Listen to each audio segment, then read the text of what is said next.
so you can read up about her. She's a pretty accomplished younger woman and is expecting her second baby in a few months. And I've just have been delighted to get to know her just a little tiny bit tonight. So I'm going to turn the time over to Stephanie.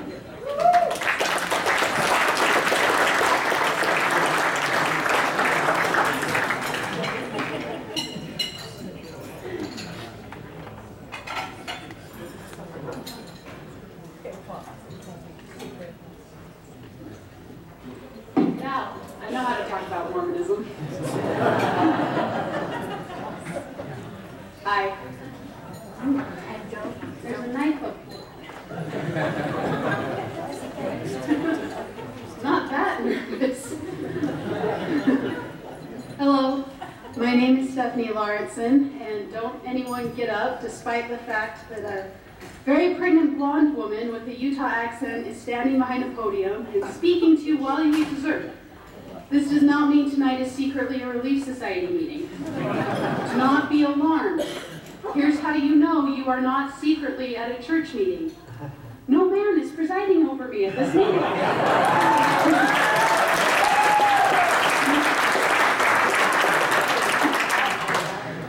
You want to preside?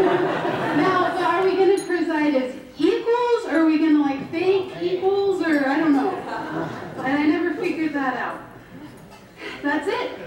The fact that I don't need a most likely elderly white dude to be in charge of my talk is the #1 indicator that you aren't at an LDS church function.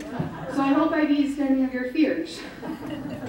I'd like to start by reading you excerpts from the letter I wrote to my Mormon heritage. It's the apparently the piece that earned me an invitation here tonight. And I've written a great many things about Mormonism, including several riveting blog posts analyzing Mormon contestants in reality television, and I have no idea why those weren't taken as seriously as this letter. All right, I'm just ready to get started. Dear Mormonism, how are you? It's been a while. The internet tells me you're doing really well, building new temples, writing fancy amicus briefs, and trying to figure out what to do with your women. Hint, try priesthood. Anyway, I know you are very busy, but I wanted to tell you thank you. Thank you for raising me into this inactive, misfit Mormon woman. Thank you for making me a feminist and an LGBT ally. Thank you for giving me the tools to raise an independent and kind daughter. Thank you for giving me the eyes through which I see the world. I would be ungrateful not to recognize your role in who I am as a woman, a parent, and a spouse. So thank you. Don't get up, it's not church meeting yet. You're still cool, it gets better. When you taught me to believe that I am a child of God, filled with divine nature and individual worth, I believed you. I believed in my divinity enough that when I grew up, the confines of man-made patriarchy and traditional gender roles paled in comparison with what I knew. A child of God doesn't need to hearken unto her husband, or simply nurture while her husband provides. A child of God sees her worth not just in her uterus, but in her mind. A child of God understands internalized misogyny, and a child of God knows that short skirts don't rape people, and that the women wearing them aren't walking pornography. More importantly, you taught me to love one another. Another song so familiar that I could never forget this new commandment, even when my days of singing and sacrament meeting were over. So I loved, and I loved my way through 2008 and Prop 8 and your stubborn devotion to the proclamation to the family. I loved even when fellow church members told me that when the prophet speaks, the thinking has been done. Even when I lost friends, even when I lost my faith in the church, in this church, in you, Mormonism, I never stopped loving. Because you taught me that whosoever will lose his life for my sake shall find it. And when I lost my life as a Mormon, I found myself as an ally and an activist and a friend. And when more people find themselves, we save not just ourselves, but the least of these, especially the young LGBT people who may have been otherwise lost to suicide and hate crimes and dehumanizing legislation rooted in fear. So thank you, Mormonism, for teaching me about my pioneer ancestors who faced an undue amount of persecution for believing differently from their neighbors and friends. Those guilt-induced lessons on genealogy taught me that I have defiance and strength written into my DNA. Because if my ancestors could leave their homes and chase a promised land, I can leave my home, your home, Mormonism, in search of a more egalitarian and loving Zion. Sorry, I don't mean to cry. I'm not feeling the spirit. I'm super nervous. I'm pregnant, and this is a mess. You feel the spirit. Cool. Mormonism, I spend my life listening to that still small voice, hoping that I will be brave enough to listen to the promptings of the Spirit and to follow what it teaches me. I continue to listen because you taught me that listening to that voice inside me will protect me from evil, especially that tricky sort of meanness that calls evil good and good evil. I listen and I know that benevolent sexism, the type that would put me on a pedestal and tell me I'm too pure to get my hands dirty with power, is wrong. I listen and I know the cruelest evil is that which calls bigotry religious liberty and hurts others in the name of God. And when I begin to doubt my new faith, and when the siren call of the community I lost and the comfort of fitting in seems inviting, and when I long for the approval of my peers, I do as Uchtdorf tells me, and I doubt my doubts, and then I stop it. I am a child of God who loves one another and listens to the Spirit. Remember when you taught me about the anti-Nephi Lehis, the heroes of the Book of Mormon who made a promise with God never to go to war again and then buried their weapons? They preferred death over a broken promise, and they taught me about the value of sacrifice.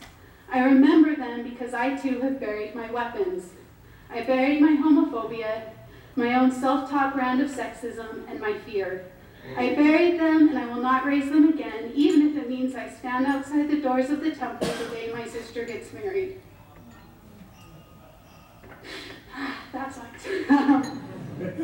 I expect you see me as a monster, a Franken-Mormon, an unholy amalgamation of beliefs that contradict the perfect Mormon woman you envisioned. But I see a Daniel who spent her upbringing in the lion's den of Orthodox Mormonism and came out stronger. You raised me to see miracles everywhere in Mormonism, and I do. I see miracles when a teenager fights against the Taliban for her right to an education. I see miracles when Mormons march in pride parades and women ask for seats in the priesthood session. I see miracles, and I believe in a world that will be saved once more by a Messiah, but this time a Messiah of equality and fairness and love. This is the world I raised my daughter in, and I see it with wonder and faith. So thank you, Mormonism. Thank you for giving me the tools I needed to leave you and start a new life. That was my essay.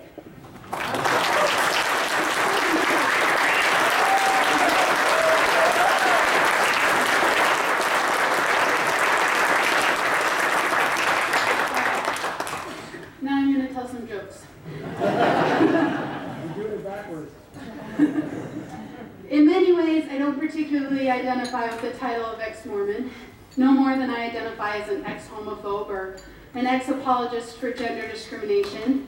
I respect the decision many of you have made to identify as an ex-Mormon. The beautiful thing about leaving the church is the freedom to choose your own identity, and if ex-Mormon speaks to you, I honor that. I do tend to prefer the term Franken-Mormon, but that really hasn't taken off the way I hoped. Maybe my reluctance to adopt the identity of ex-Mormon stems from all of my baggage from my years within Mormonism itself, in which Mormonism was often used interchangeably with anti-Mormon.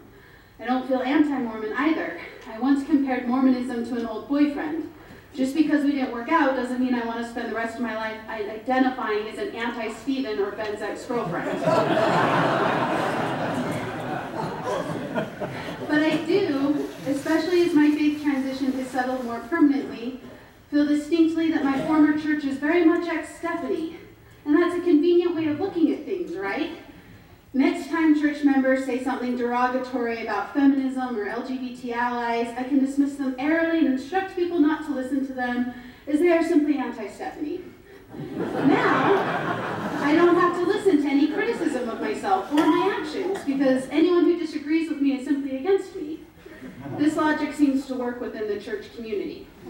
By the way, if you don't like my talk tonight, you are a step apostate. And why don't you just leave this dinner?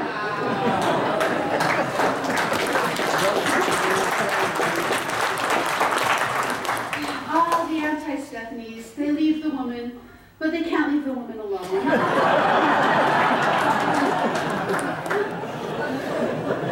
It's a very human desire to want a formal place in a community, and I assume this is why we're all here, regardless of how we identify ourselves in relation to Mormonism. We all chose to be here and align ourselves with fellow survivors. We came here wanting something, whether it was to learn new information about our past, or receive inspiration on how to proceed with our futures, or simply spend a few hours not feeling so alone.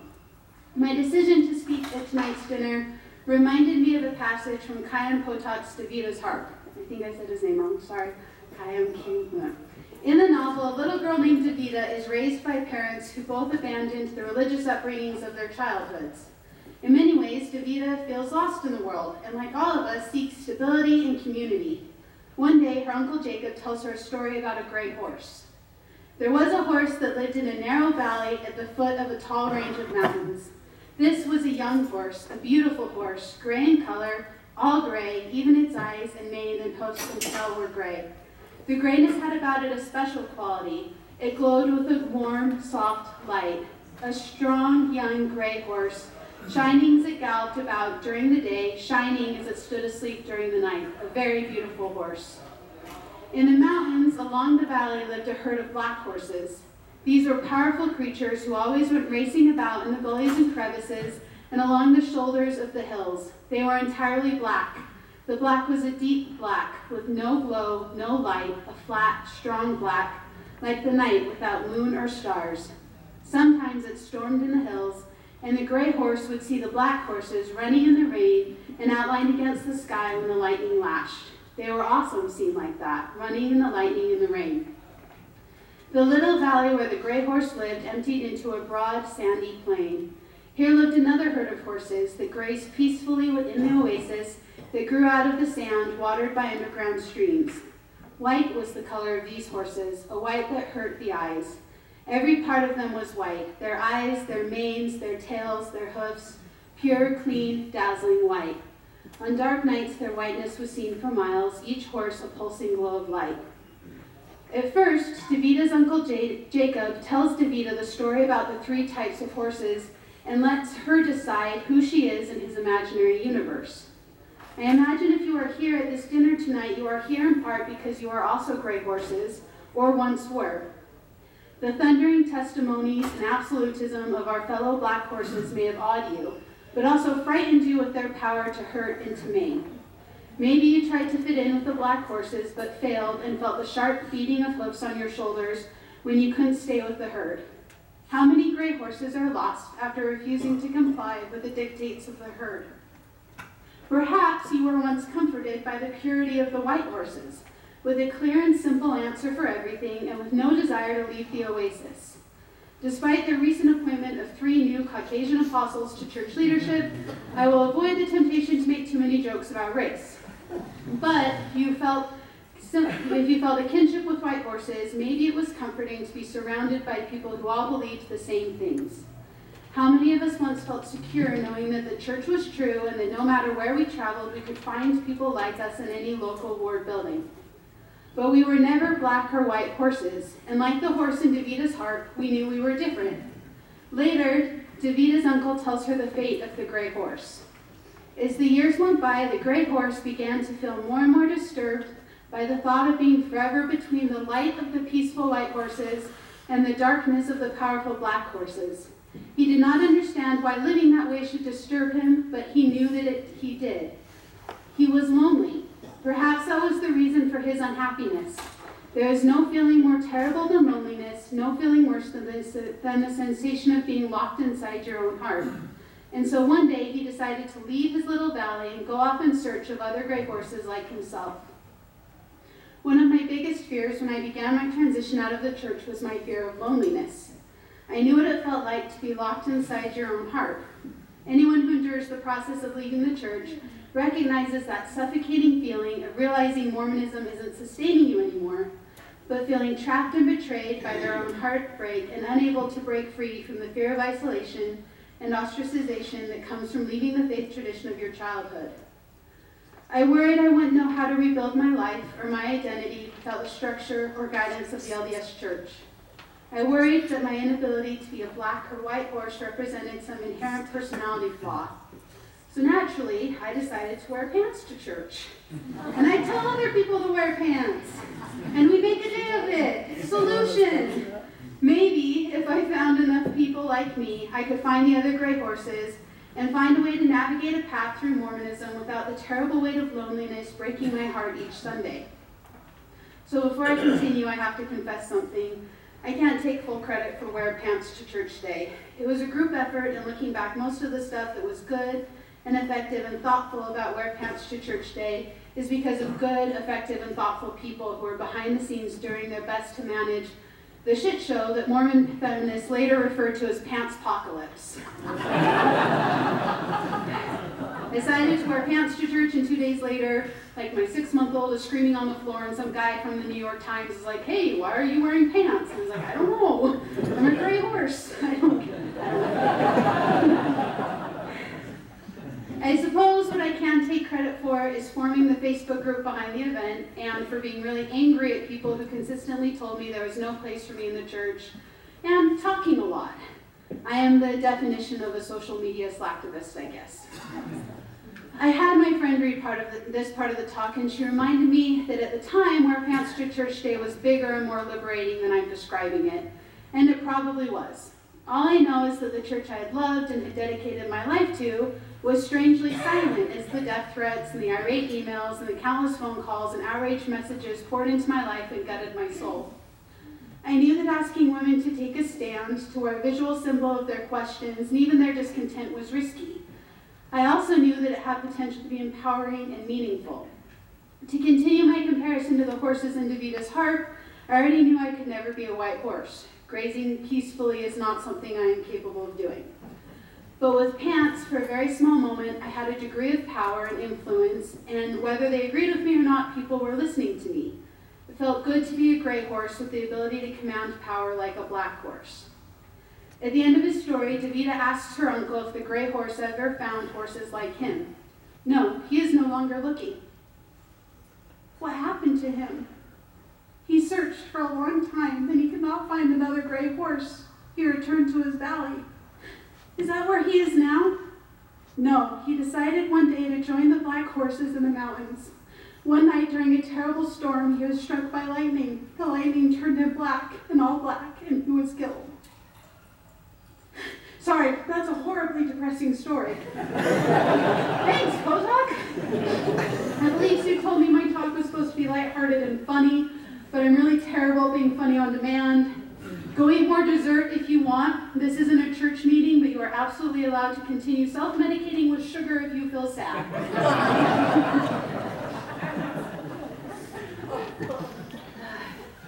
All right.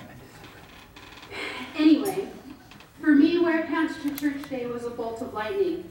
It forced me to realize that despite the beautiful things I learned from Mormonism, love and empathy, conviction and strength, going back to Mormonism wasn't the right place for me, and I died there spiritually and emotionally. It isn't for me.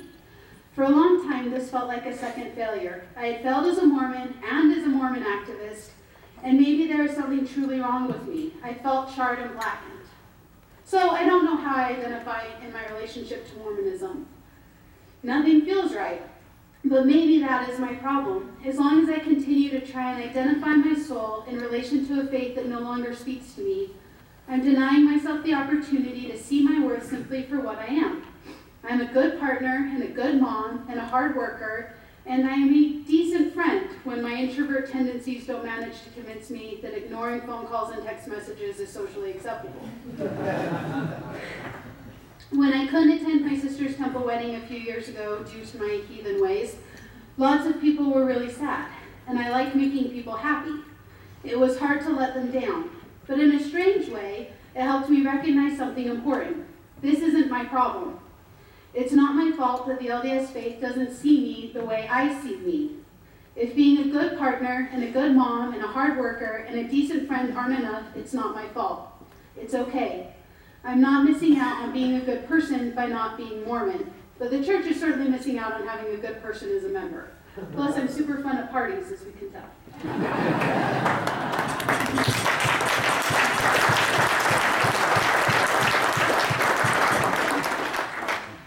It was worth it to wait outside the temple.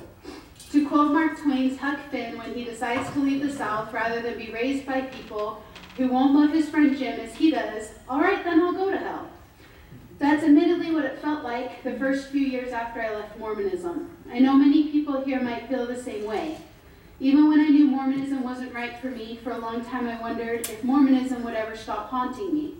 I connected deeply with a poem by Nikki Giovanni titled Alone. I can be alone by myself. I was lonely alone, now I'm lonely with you. Something is wrong. There are flies everywhere I go.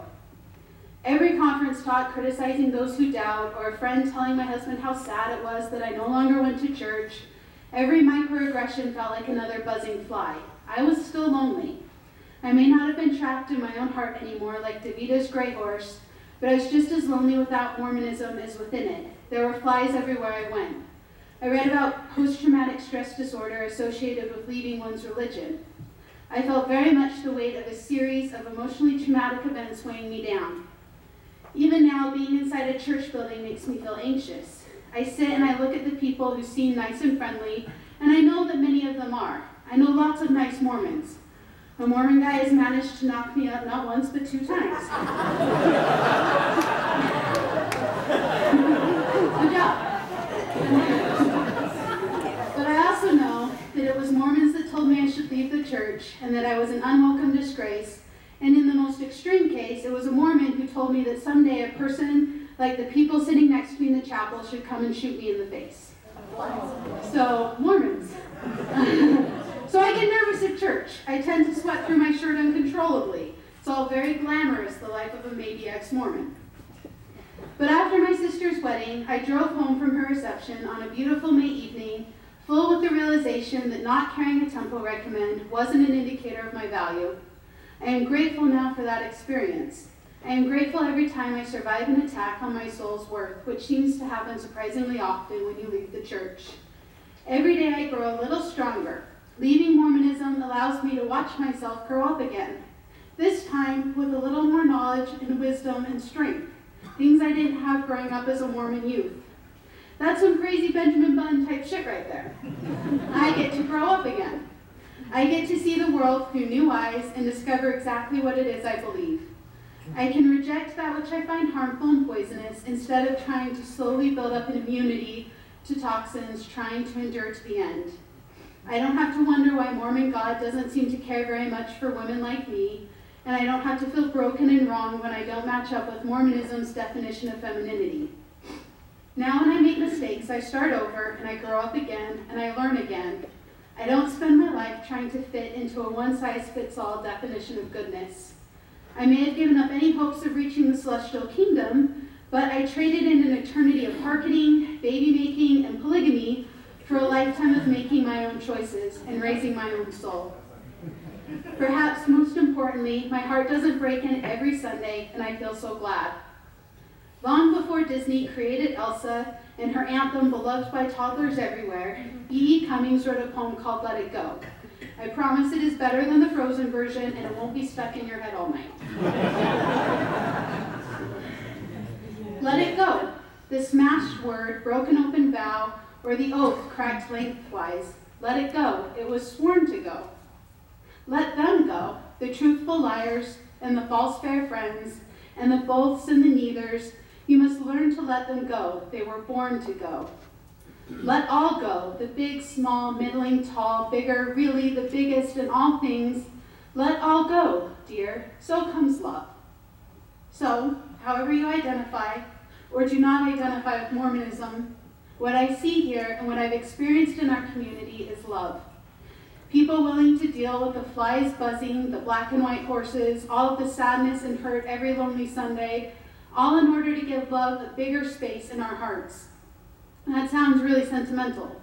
I generally don't like sentimentality or broad declarations regarding the human experience. But I thought it was worth mentioning. An ex-Mormon isn't an anti-Mormon, it isn't a bitter person who can't leave the church alone. In my experience, an ex-Mormon is a person willing to give up all their preconceived beliefs about the Book of Mormon, about our history, about Joseph Smith, and even church leadership. We give up the broken vows, the false friends, the small and the big. We give these things up, we let them go, and in return, we make room for love. We make room for a love of self, a love of the outsiders in our communities, a love of shopping on Sunday, and most importantly, a love for one another. And that's my talk. I have tremendously unmedicated attention deficit disorder, and this is the longest period of time I have ever spent talking about one thing. I hope you enjoyed it, even though I told the depressing horse story. I always like to close my talks in the name of my family, so in the name of Stephanie, Dan, Clara, and Fetus Lauritsen, amen.